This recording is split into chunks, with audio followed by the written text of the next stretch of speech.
Welcome to the Blow Up the Blueprint podcast, where it's all about how to use creative thinking in your business for a standout brand. With your host, Joe Gifford.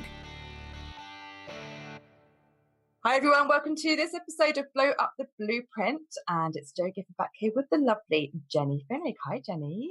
Hi Joe, great to be with you. Lovely to have you here, my darling. So do share with my audience who you are and what you do in this world. Oh my gosh, who am I? I am a woman on a mission. Yes. We can all identify with that, right? I wear a lot of hats. I'm a mom of 3. I'm a wife. I'm a yogi. I actually just came from yoga. So I'm like still in my Zen out. Yeah, I'm like, feeling so good. Full confession, I'm wearing the yoga pants but haven't done the yoga.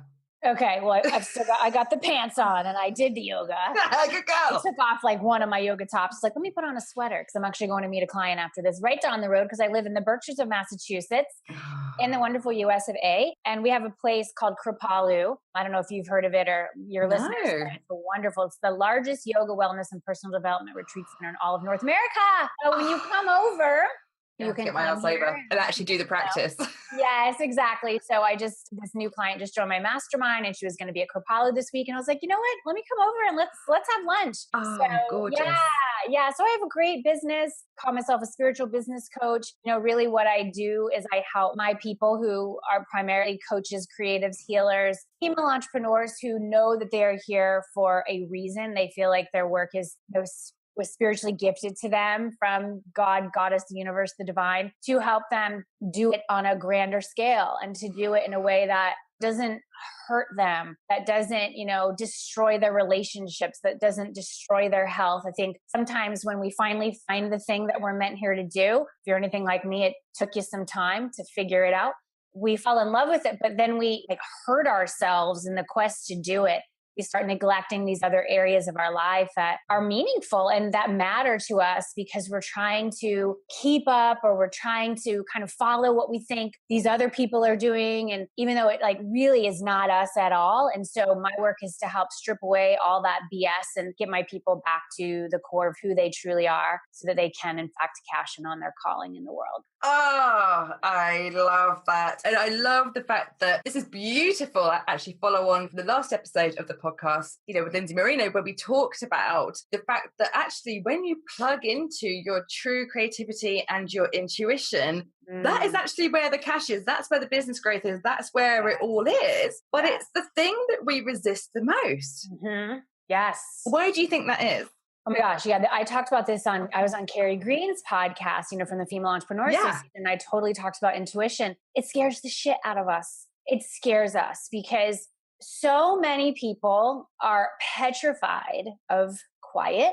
They're petrified of silence. That used to be me. I lived in New York City, one of the loudest cities in the whole world. I was like, woo, noise, lights. There's no space. There's no nature here. And so I was just consumed with noise and distractions and everyone else's opinions and directions, crowding out my own inner voice, right? And so society conditions us to just be really fucking loud and fill our world with lots of busyness, with lots of consumption. We're on the computer all the time. We're working all the time. We're shopping. We're drinking. We're watching TV and numbing, all these everything. Things. That's the word. We are numbing. And so once we stop, and that's why I love yoga so much, right? Yeah. You don't need to numb when you're practicing yoga. You learn to sit with uncomfortable sensations in the body and breathe through them. And for me, when I'm in yoga, I get some of my greatest downloads. That is, I've made a lot of money going to yoga. This is such an important point. If people aligned doing what you love with making lots of money and realizing that the two are actually linked, that when you design your life your way and do things that light you up, I was saying with Lindsay earlier that if I allow myself the time to get my paints out and to go crazy on a canvas or to play my violin or to go walking with the cat like I just did over the field, my cat comes wandering with me. That's so cute. To immerse myself in nature or to go to my kettlebell class or to go for my run or whatever it is, the stuff that we squeeze out of our really busy schedules, actually you are making more space. And in that space is where the magic happens, isn't it? Your true power. that is in that space, you will get the most amazing ideas, and they're probably going to freak you out. And I think we should talk about that because often it's going against the grain. It may make no logical sense. You're like, this is crazy.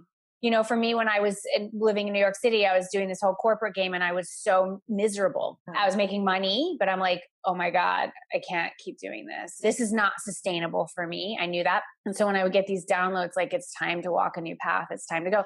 I realized I was going to train to become a yoga teacher when I was still employed full time. I didn't know where that was going to take me. I don't teach asana now, but I very much use all those tools in my coaching business for sure. Beautiful. Yeah, but it fucking scared me. What do you mean I'm supposed to do that? That's so weird. I get it, but where's that going to take me? What do you mean I'm just now supposed to quit my 6-figure job without another job? But I've learned to trust that. I have a very deep relationship, with God, with spirit, with goddess, like, call it whatever you want. It doesn't really matter. It's just trusting in something greater than you and knowing that where you are meant to go, like your destiny, all that you were designed here to fulfill, is so much more beautiful and expansive than you could ever come up with your rational, reasonable mind. Just for the listeners, I'm giving it a little hand wave of a kind of yes.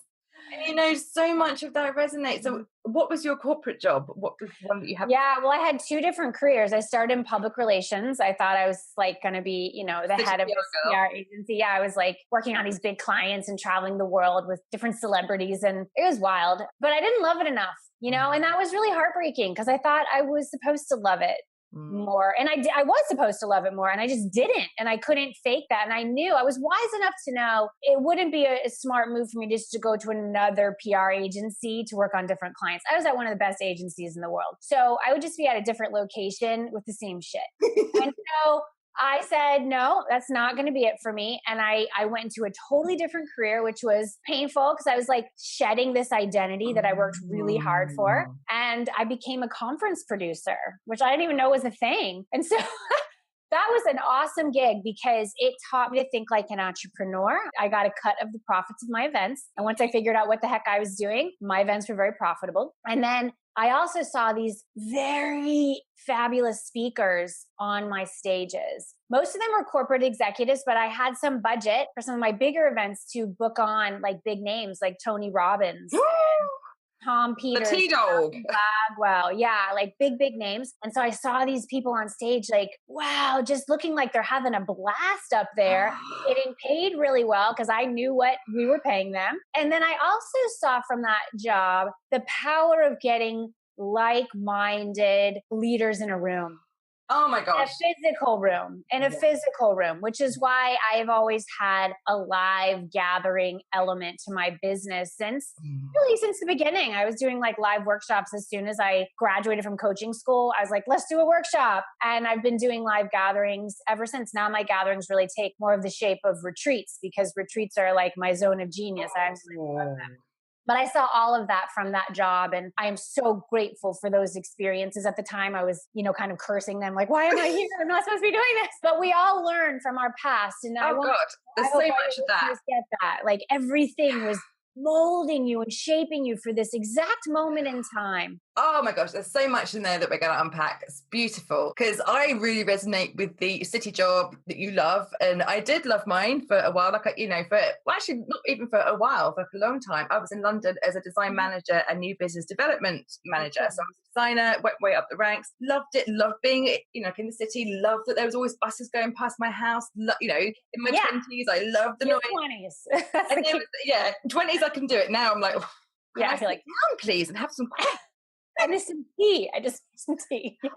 I've got my tea on the go right now. Gonna have my tea. Please, may I have some meditation music? I can't hear myself think. Exactly. I didn't realize that at my heart, I'm an introvert. I knew that I can show up as this big personality. I didn't realize that I recharge alone. And for me, that showed up lots of disconnection was showing up as health issues, as chronic fatigue, as fibromyalgia, of endometriosis. loads of endometriosis, I personally believe, a huge story behind that, but also I think is really linked with that, with the root chakra and with your creativity and your feminine energy. So that started me, and I quit with no backup. I quit my gorgeous job with my lovely team. Me too. Nothing. Quit. And I remember walking down the street, after I'd made this decision, I'd left my fancy flat, I'd left my job, my whole identity, as you were saying. And at the time, the boyfriend that I lived with, he decided that he'd had enough as well. So literally my whole life was like a sliding doors moment. Wow. And I was like, right, well, this is cool. I get to start again now. What shall I do? And that freedom of, I might do some writing for people over here. I love writing. Oh, look, I've been published over here. That's cool. I might do some more freelance stuff. I might do some teaching. Every single piece of all of those things now form what I do and what I love. And what you said, Jenny, was that your PR stuff, my God, how helpful is that now in your business? Your yogi stuff, this magical mix of all the stuff that you have, your experience, your approach, your personality, your expertise already is your amazing lens of stuff, which you couldn't have probably planned. Like if we'd done a 5-year plan, I wouldn't have said, well, I'm going to quit and I'm going to hope the checks come through, because it was still checks. Right. Oh my, you're so right, girl. I love that our paths are so different. And it's wonderful to meet a fellow sister who also quit without the net. I've actually quit without the net several times, because I quit my big job, which was heartbreaking but freeing. And then I moved back up to Cambridgeshire, where I'm from London, and was doing this whole, I'm going to cycle around and do my writing, which was amazing. But at the time, wasn't investing in myself in terms of support. So I didn't have a business strategy, didn't really know what was going on, was struggling. Took on some contract jobs, and I would only ever last like 3 months in each one, because I've got to quit this. And so I had this pattern of quitting and walking away going, I can't work for anyone. I need to do Right. But then you figured it out. Like that's me. I did that stuff too. I had freelance gig in the old life. Once I figured out, I was like, oh, I'm here to do coaching. I had this one dude who was brilliant, but also crazy, and hired me to be his person to help his next level. He sold a business. He had a good amount of money to be able to support his next venture, but I just knew, it was like, I can't work for it. It's like you. I mean, that's good, because you're experimenting. You're seeing what you're meant here to do. And then once you find it, and you grab on with both hands. Like, this is my thing. It's a total I will invest. It's a crazy adventure, and not for the faint of heart, but also fabulous. I can't count. There's so many times we used to call it Meltdown Thursday in my house, because when I first quit, I kind of ran my own design agency. Remotely, I was doing freelance travel writing, I was doing freelance blogging and copywriting, all of which I now bring to my content agency stuff, which I do, and the creative thinking and content strategy that I do with clients. So it all makes sense now. But at the time, I then had baby twins. And oh my gosh, was still in burnout from when I quit my previous career. So it was all kind of like, I know that I'm capable of this. I can't work out how to get from here to here. I'm going to have a meltdown every Thursday about it. But now I know I could have shortcut that if I'd have had a coach. Right. Exactly. Or started investing really small. Right. When I did it, it's such a good point. The market was so different. I quit my last corporate job 10 years ago, Joe. It was November 2007. Okay. Now in November. Isn't that crazy? I'm doing about that next week. I'm doing a whole Facebook Live and podcast, all that. Because it's like, holy shit, it's been 10 years. But I look back going, wow, how much less lonely it would have been if I would have had a coach, I've known about these programs. I wasn't even on Facebook when I quit. It was that it was such a different time. And I'm so happy for those who are kind of coming up now. When I get my hands on my coaching students or those women who join my mastermind, I'm like, oh, I'm so happy for you. I'm so happy that you have, found the support system, that the tools are what they are now. Lead pages exist. I'm like, that wasn't there when I was here. We had to hire somebody. It took days to create something.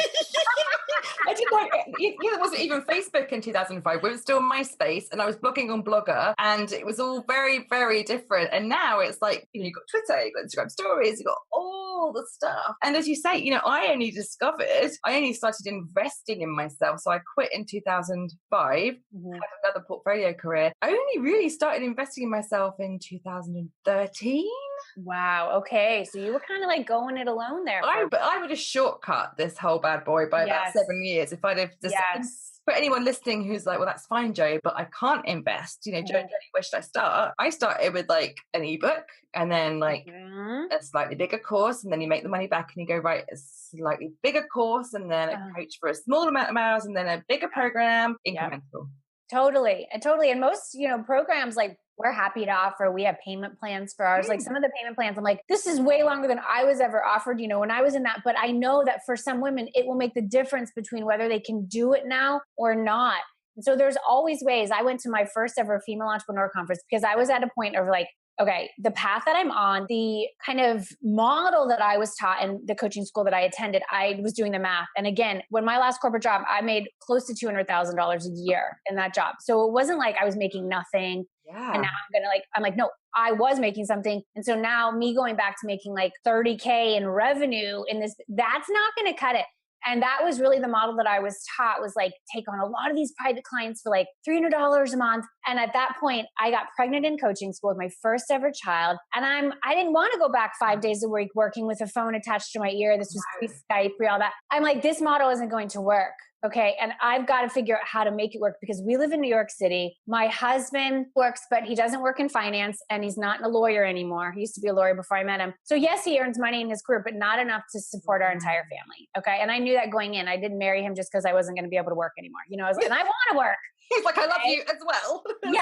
And I actually want to work. So, okay, this isn't going to work. And I was on a teleclass back in the day. There was these teleclasses. They're now webinars, FYI. And so I was like on this teleclass, somebody told me about like overcoming fear. And I was petrified. I was like, oh my God, I need to be on that. And it was led by this woman, Allie Brown. Do you know who she's like the OG, right? Okay.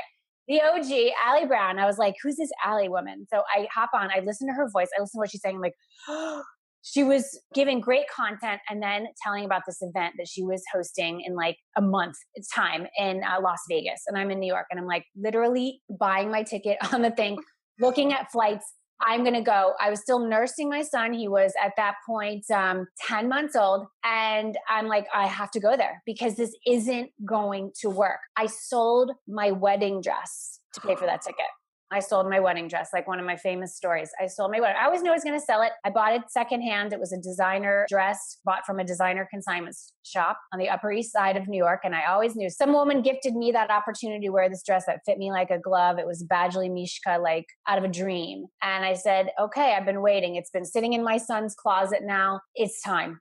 It is time. What I love about that image, such a strong visual image of your commitment. You're literally married, like you're committed to the next piece of your journey. That is beautiful. Mm-hmm. Go girl. And also with a 10-month-old, like I was back consulting when the twins were 9 months old. I remember going to like arts council meetings, like slumped over the desk going, right, brainstorm.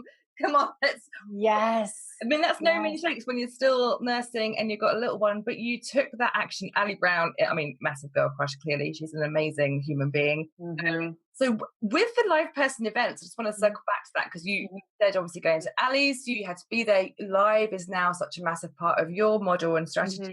What is it in the dynamics that happen live that is particularly special, do you think?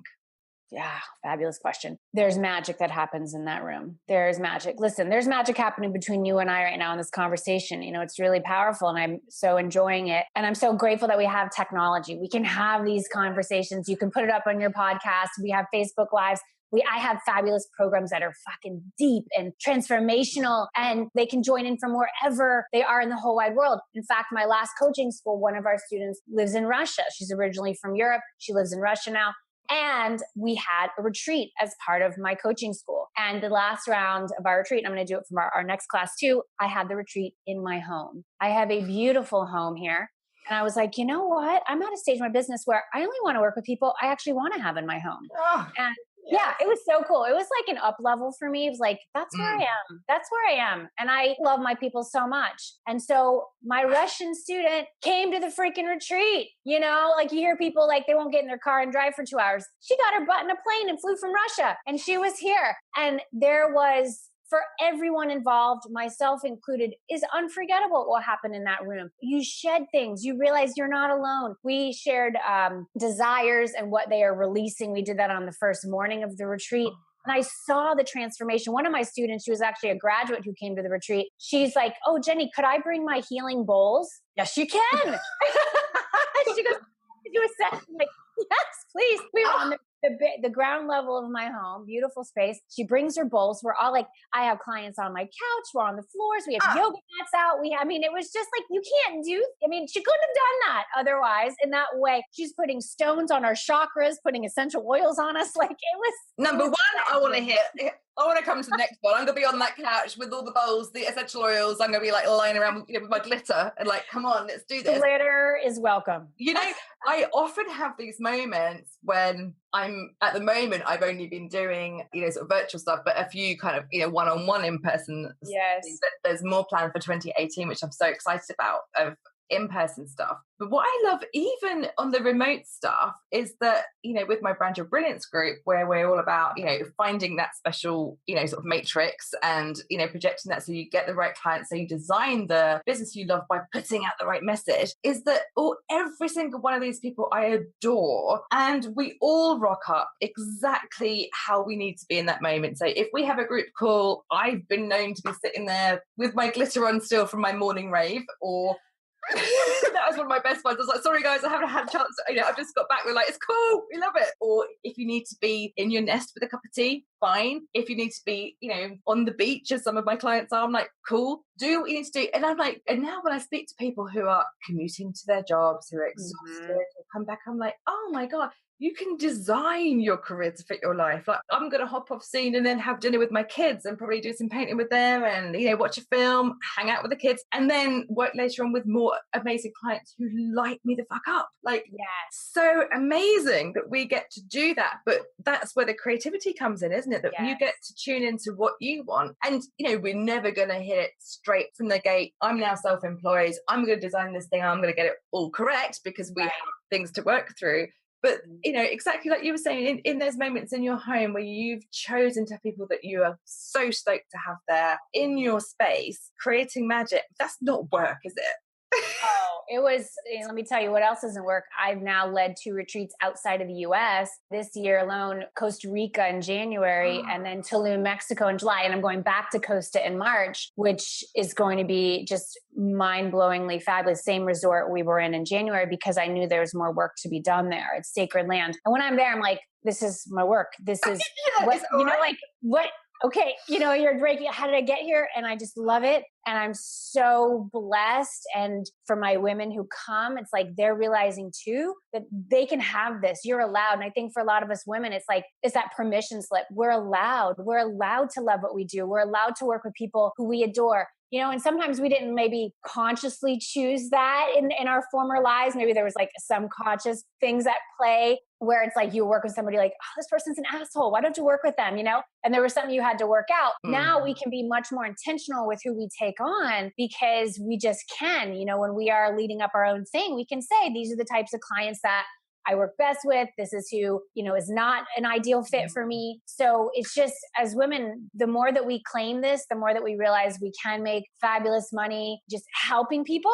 I know. And that is what is so beautiful. And I find that for peeps who are still trying to find their way a little bit, and they kind of, they haven't made the connection of how everything that they've done so far is part of their brilliance. And here's how we can package it up and magnetize those clients. Because once you magnetize the right ones who love the fact that you're going to be splashing like essential oil everywhere with, your Buddha bowls and everything. And my peeps love the fact that I'm usually covered in glitter or sitting with a cat or doing something odd with my kids. But they know that through the messaging that we put out, through the brilliance that we portray. Yes. And, when you're starting out, sometimes people are like, well, I'm going to try on your messaging because that seems to be working. And the copy and your tone of voice and your business model seems to work. I'm going to try it on. Oh, it feels really weird. I'm getting weird clients. Once you step into who you really are, and it's a journey, you've got to find your voice and find your feet. But that's where you are well on your way, aren't you, to establishing your awesomeness in this world. I call it flying your freak flag. Flying your freak flag. It's like, wear your freaking glitter. Tell them you went to the rave. At my retreat, I went to India this year, which was just it was a dream come true. I turned 40 and I just knew that I was going to get to India. And I was like, oh my God, I'm going. Like, this is the trip. And I brought home bindis. And so we wore bindis on the, I'm like, yes, like I know I've struck gold when my clients are like excited because we're passing around bindis to wear. And they're, yes. And so that's what it is. And so it's like, but if you aren't into bindis or yoga or India, like, then don't fucking rock a bindi. It's like, just because I am, or Joe's glitter and you're like, I hate glitter. I know people who hate glitter, which I have a hard time even understanding that, but we can get therapy around that. It's so funny because I have 3 kids, 2 boys and a daughter, and my daughter's like obsessed with sparkle glitter. She was this fairy princess for Halloween, and the glitter really was everywhere. And Steven's like, can we just kind of like tone it down on the glitter? I'm like, no, we can't. We always have glitter in the carpets. Glitter's like part of life, We have glitter like spread into the carpet at all times. It's usually by the sofa, in the kids' room, up in my room, because I bought a slightest hint of any dress up. Or in fact, just for going out, I'll have my glitter sort of lipstick on. Because I think play is a big part of all this as well, isn't it? We're playing, we're experimenting with what lights us up, whether it's going to India and playing in that new environment, playing into what it means to be in a different perspective, or playing in your retreats and you're in a sacred place. And, for me, it might be playing with different formats of working. It might be, sort of playing with different ideas. Whatever it is, I think we should do that. We do it on a daily basis anyway, to stay in your zone of genius, to do tiny tweaks here and there to keep those sparks kind of active. Like, it doesn't have to be a massive kind of like life-changing thing. You don't have to quit something every day. Like we've talked about having a massive life-changing, so quitting things. It might just be that you wander a different way home and you stop at a different coffee shop and you speak to someone new, do something different, play around with stuff. That's where so much awesomeness lies. So how do you see creativity feeding into what you do with your amazing clients? I mean, we've covered quite a lot of it there, just with the whole image of your retreats. Oh my gosh, it's everything. I mean, everything. I consider myself a creatrix. I love creativity. I love honoring creativity. Like this piece of art behind me, it was created. I'll kind of move my thing and you'll see there's like a butterfly on the top. It's called like Sacred Temple Becoming. I didn't paint that. That was one of my students who went through called Get Gutsy Coach Training School. I commissioned that piece from her. She's an artist. And, it's like this whole space to me is like my soul exploded in here. I call it my sunshine studio. That's what I call it. So my soul exploded in space. It did not exist before we put this addition on the house. Like this was outside until a few years ago when I realized I needed an exclusive space that really represented my soul to do my best work. I can work in hotel rooms when I'm traveling. I get inspiration anywhere. But when I'm on my home base, like my home turf, I needed a space that just felt so creative, so supportive. I have a sliding glass door. I can go right out into nature. I have trees everywhere. I mean, I'm inspired everywhere I go. I'm inspired by music. I'm obsessed with Tom Petty. I've been listening to his music a lot. Oh my God. Right? Oh my God, Tom. And I'm so pissed I never saw him in concert because I couldn't. So mad. And he was born in the town where I went to college. I grew up in Florida and he's from Gainesville, Florida. I went to University of Florida. So when he passed, which was also wild that it was the day that crazy shooting went down in Las Vegas. Like, I feel like there's big souls like that cross over when there's like a major thing that happens in the world.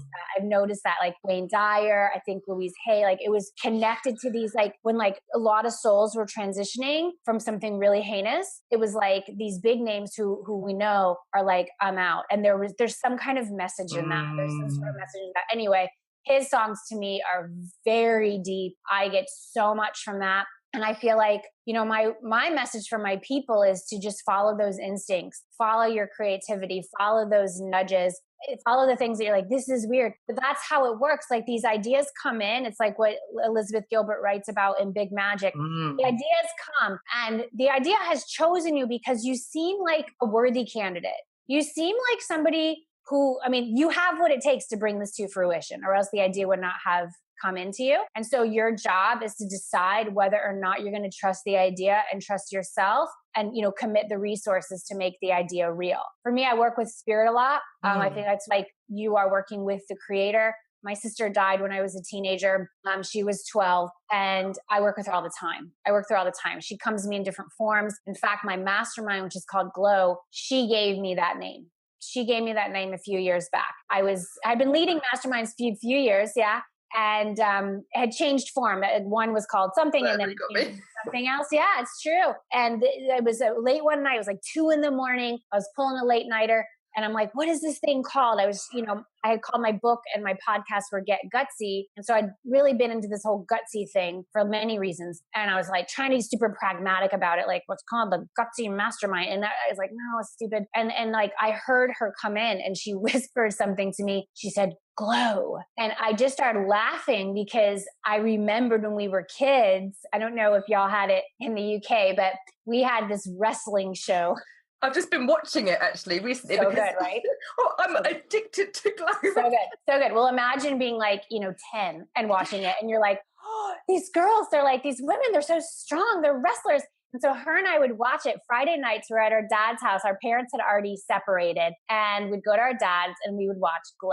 And it was awesome. We'd have like Domino's pizza, we'd eating our pizza, watching Glow. And I heard her say Glow. And I was like, oh my God, I was remembering about that time. It was gorgeous ladies wrestling. And then instantly it came into my brain. It was like, boom, boom, boom. Gutsy leaders of wisdom. That's what it is. Those are my people. Yeah. And it was just like, boom. And I've been leading Glow ever since. And that to me is like the ultimate creative expression, the ultimate creative process when you can realize is you're not doing this by yourself. There are so many powers that you can tap into with nature, with your spirit guides, with God, goddess, source, with just messengers. You'll be just out and about and someone will say something, you're like, that's it. And do that. It makes it so fabulous. And for me, I just want to saddle up and go for another ride every day. I wake up excited. Yes, I do. I wake up and I'm like, yes, I want to expect miracles today. They're going to happen. And I sort of, run downstairs and cuddle my kids. And I might be tired some mornings. So the running downstairs might be a little bit more, let's put the coffee on first. But it's just like, yes, because we do get to have miracles every day. And it's done. If anyone's like, what the hell are they talking about with Glow? There's a Netflix series with Mark Maron, which is, see, I didn't actually realize that Glow was a real thing. It was a real thing. Netflix. And then we found the actual stuff on the documentary. There's did you see the documentary where they showed you how, and then like now we all sat, my daughters who are 8 and my partner, my daughters loved it. And if I was a kid, obviously like I was a kid in the 80s, but I totally missed out on that one. It's so much fun. What was the lady's name? Like the restaurant, I'm just thinking her like she was like the Samoan and she was, oh yes. Because she had her and she had like the health issues later on. I was like, oh my gosh, I never knew what happened to her. It was so good, y'all. You have to just go see it. Put the link in the show notes, guys. Honestly, it's amazing. And I love that it's the second podcast interview of the day where I've welled up. Yeah. So beautiful that your sister was there to help with that. And I love that kind of Glow acronym as well. That speaks to so much. And I love hearing about how allowing those moments of intuition and creativity are getting you those hits of like alignment. It's like, yes, that makes sense. That's awesome. And I love how this room, obviously this won't be on the podcast because it's audio, but I can see Jenny's lovely room where your soul has exploded in that space. Heck yes. How can you make your soul explode as much as possible around you, wherever you are? Is it the clothing? Is it your makeup? Is it whatever you're doing with your hair? I quite often feel like a soul explosion on my hair when I'm having a sort of rainbow hair time and I'll be all the colours on it. And it's great. Well, it's kind of brown and blue at the moment, which is, it needs to judge up. But, whatever it is that you need, surround yourself with that energy and get in person with people who light you up. Yes. My soul is on fire just speaking to you, my lovely. I just want to get on a plane and come. I know. I'm like, we got to hang in person. Like there's a lot to do. The other thing I'll mention to your people, which I don't know if you use these, Joe, but I have these on my desk. I'm like into oracle cards. Well, I'm going to create my own deck.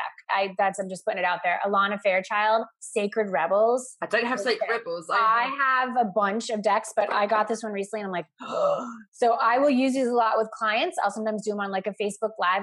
When I feel called, when I feel like I need to pull a card and I'll pull that card and it's always. So I'm grateful to Alana and her illustrator, her artist. I mean, cards are they are exquisite. They're so beautiful, guys. I'm going to put these in the notes. Beyond the mind, the heartbeats. I mean, they're just the images. They're all women, and it's cool. Like this one, Sacred Rebels. It's like the maiden, the mother, the crone.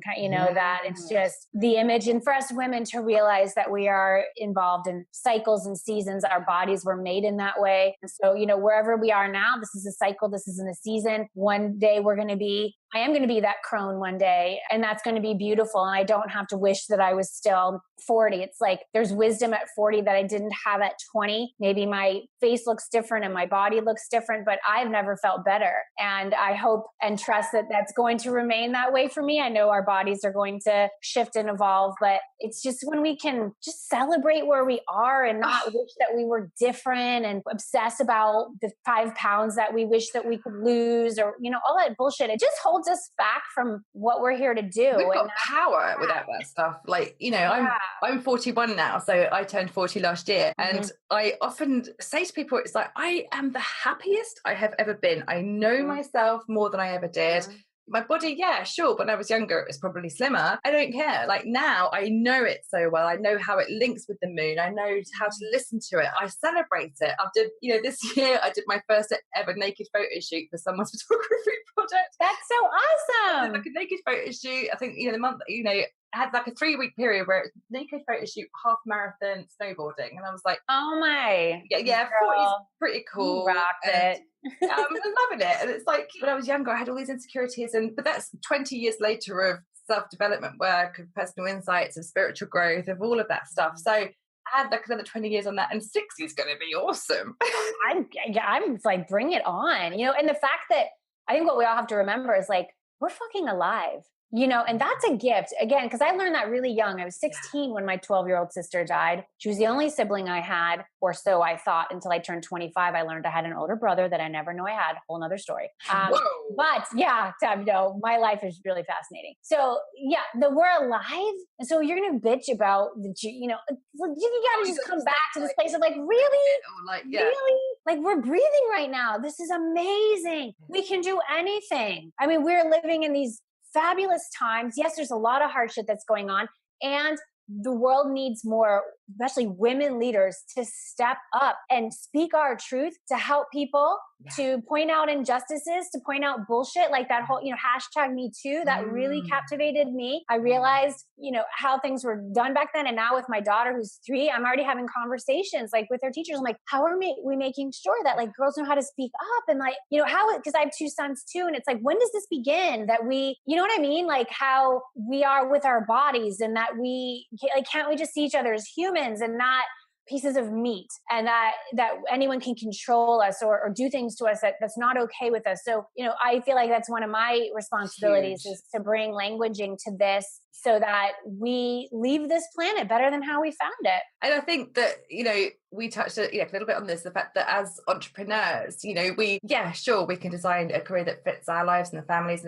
but we make impact. If you have a voice, if you learn to lead in your own life, if you learn to lead within your family, within your team, if you have one, within your, community, whatever that looks like, online, off, everywhere, you're having a ripple effect. You're having a profound effect on the lives of people who you might not even know who's listened to your most recent podcast or read your blog post, or that might have been the spark, as we said earlier, that will start them to think, do you know what, I've always had this little itch that I can do more in the world. What can I do? We'll go read Jenny's stuff, so go see what's going on, start to explore that itch. This might be another little nudge from the universe for you, or you're thinking, hey, I want to go to early morning raves and then come back and talk to my clients and then pick my kids up from school. Like, for me, that was a perfect day. I'm just like, I love my life that I get to go. And this was a morning Gloryville one, Jenny, you'd love this. Oh my God. Have you seen the Shard in London? It's like a massive, like, sort of glass building. So we're up in the apex of the Shard for sunrise of the autumn equinox, right? Oh my God. Really powerful. Everyone's all dressed up. There's like, raw vegan food. There's like amazing tunes, and the sun's coming up over the city. I'm giving it mum dancing, right? It's all a proper like, and then I kind of wander by the river with my partner, have some beautiful breakfast in the autumn sunshine, jump on a train back home, pick my kids up, snuggle up with the film, having served my clients, partly remotely, partly at home. I'm like, done. Thank you, universe, that I get to do this. Thank you. But other people can do that too, in whatever it looks like to you. If you start following that creative itch and start to look at what you can do, we have power, don't we? Yes. Create your power. Follow your creativity. It will lead you someplace worth going. Listen, my gorgeous girl, where can people find more of you and your gutsiness? Oh, yes. Well, thank you for asking. Well, oh my gosh. Well, my home base is jennyfenig.com. For those of you who want to kind of tap into a meditation I have around attracting in more soulmate clients, jennyfenig.com/clients. Grab that. Happy to offer that up to your people. Thank you. If you want another podcast to listen to besides Joe's awesome one, mine is called Get Gutsy. Yes. And so I want to have you on my show. So I'm going to send you a link if you're game. And come on. It's going to be a hell yes, isn't it? Yeah, my interviews are like conversations like what you and I have done. I find those just so gratifying because it's just real. It's not scripted. It's not like formulaic. It's just because the creative process is not scripted. It is not formulaic. And if you're trying to make it that way, you're going to be really frustrated. And you're just going to be creating something that's like blah. That's just a fraction of what it could be. And so I appreciate what you're doing, Joe, so much. I'm also really active on Facebook and Instagram. So, I'm going to put all the links in the show notes, guys, so you can find Jenny everywhere, so go find her. And also let us know, what you thought about the conversation, what aha moments you had, what your soul looks like when it's exploded around the room. Tell us what has lit you up from this conversation, if anything. And Jenny, thank you. You're amazing. Thank you. Bye.